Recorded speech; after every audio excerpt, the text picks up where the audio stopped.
Now, it's nice to meet you again in the second mini lecture of Module 7.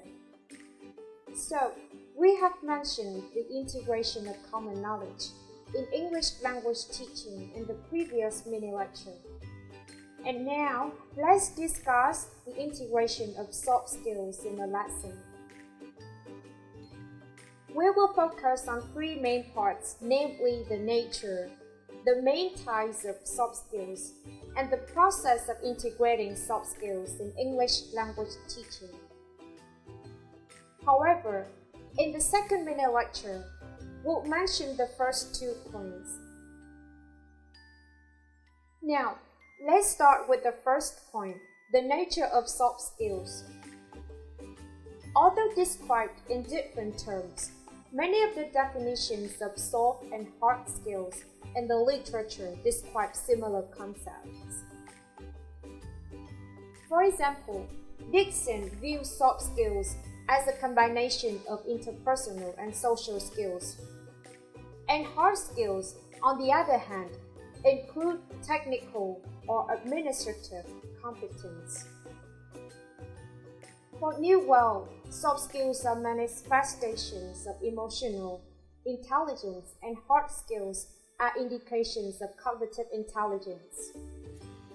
Similarly, Musial and Fisher relate hard skills to innate intelligence and soft skills to behavior, motivation, and other aspects of human interaction.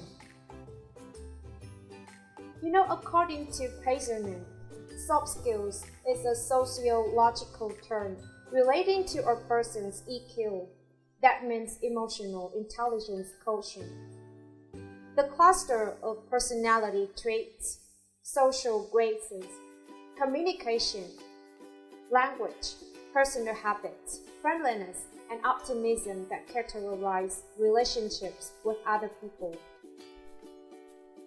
Now, let's discuss the difference between hard skills and soft skills a little bit. Well, as you can see, whereas hard skills are the tangible and technical skills easily demonstrated by a candidate's qualifications and specific professional experiences. Soft skills are sometimes referred to as transferable skills or professional skills. As this term implies, these are skills that are less specialized, less rooted in specific vocations, and more aligned with the general disposition and personality of a candidate.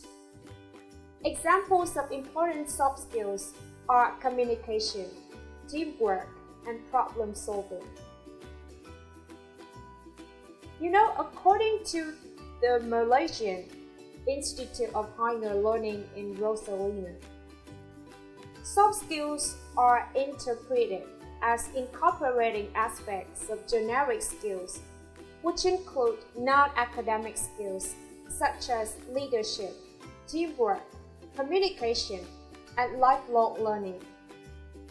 Therefore, soft skills consist of soft skills possessed by everyone to support their lives. One's success is not merely influenced by his or her intelligence, but, for example, his or her ability to communicate and work together with others.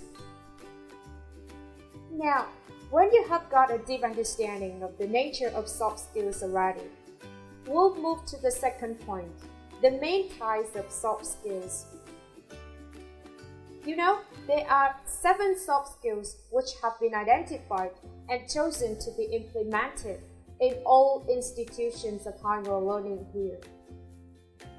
They are the communication skills, thinking skills, and problem-solving skills, teamwork force, lifelong learning, and information management, entrepreneur skill, ethics, moral and professionalism, and leadership skills. First and foremost, communication skills. Communication is simply the act of transferring information from one place to another. It may be vocally, using voice, written, using printed or digital media such as books, magazines, websites, or emails. They can be visual, using logos, maps, charts, or graphs, or nonverbal, using body language, gestures, and the tone and pitch of voice. Apparently, students are expected to be fluent and able to communicate effectively in both their native language and English. They should be able to convey their thoughts with clarity and confidence both in written and oral forms. They are also expected to be active listeners while providing the necessary response. Finally, you should be capable of giving and using technology during presentations confidently. As a soft skill, communication is not about multiple syllables or rousing speeches.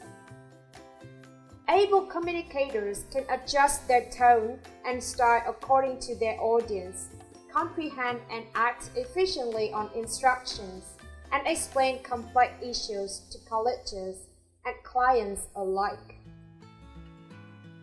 Well, communication is also an important aspect of leadership, since leaders must be able to delegate clearly and comprehensively. The second soft skill is critical thinking and problem-solving skills. As you can see, critical thinking is the ability to think clearly and rationally, understanding the logical connection between ideas. Critical thinking might be described as the ability to engage in reflective and independent thinking. In essence, critical thinking requires you to use the ability to reason. It is about being an active learner rather than a passive recipient of information. Critical thinkers will identify, analyze, and solve problems systematically rather than by institution or instinct. Elements that students must possess under this aspect are the ability to identify and analyze complex situations, as well as making evaluations that are justifiable. They should also have the ability to expand and improve thinking skills, to provide ideas and alternative solutions. Someone with critical thinking skills can understand the links between ideas, determine the importance and relevance of arguments and ideas, recognize, build, and appraise arguments, identify inconsistencies and errors in reasoning, approach problems in a consistent and systematic way, or reflect on the justification of their own assumptions, beliefs, and values. Now, the next skill is teamwork. Teamwork skills involve the ability to work and cooperate with people from various social and cultural backgrounds so as to achieve a common goal. In order to build a good working relationship with his or her peers, it is essential that students are respectful toward others' attitude, behavior, and belief. From time to time, students are also expected to undertake the role of a leader and a group member as well. To work together successfully, group members must demonstrate a sense of cohesion through the following sub-skills. The first one is openness. Group members are open to new ideas, diverse viewpoints, and the variety of individuals present within the group. They listen to others and elicit their ideas. They know how to balance the need for cohesion within a group with the need for individual expression. The next one is trust and self-disclosure. Group members trust one another enough to share their own ideas and feelings. A sense of mutual trust develops only to the extent that everyone is willing to self-disclose and be honest yet respectful. Trust also grows as group members demonstrate personal accountability for the task they have been assigned. The other sub-skill is respect. Group members communicate their opinions in a way that respects others, focusing on what can we learn, rather than who is to blame. See constructive feedback in the process section for more details. The other one is lifelong learning and information management skills. Well, in acquiring skills and knowledge, students should be able to do self-regulated learning independently. They must be autonomous learners. They should have the skills to search for relevant information from various sources and able to manage them efficiently. They should also be receptive to new ideas and able to develop an inquiry mind. Therefore, students must be able to use the information technology wisely. The soft skill number 5 is the entrepreneurship skill. This skill involves the ability to venture into business and work-related opportunities while creating risk awareness.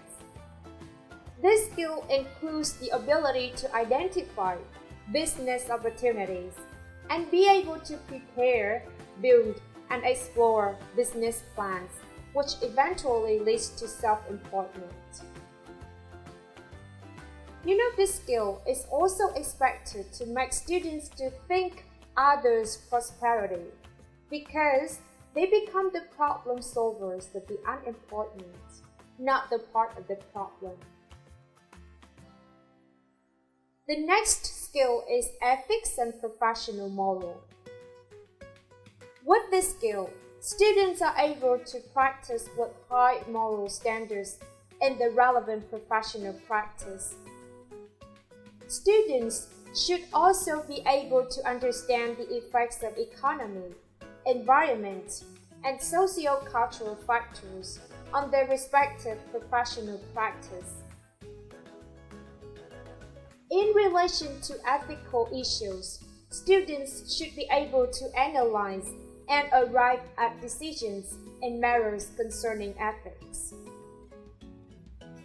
In their environment, students should be able to practice good ethics while having a sense of responsibility towards society. Last but not least, the leadership skill. Well, the leadership skill entails the ability to lead in various activities. Students should have the knowledge on basic leadership theories, which will enable them to lead a project. It is also essential that they are able to understand the role of a leader and a group member and be able to carry out those roles interchangeably. With ethics, students can be ideal leaders in the future, and they are expected to be able to build a new nation for their countries. So, that's the end of the second mini lecture of Module 7. See you later in the third one, and we'll continue with the process of integrating soft skills in English language teaching. Thank you for watching. Goodbye.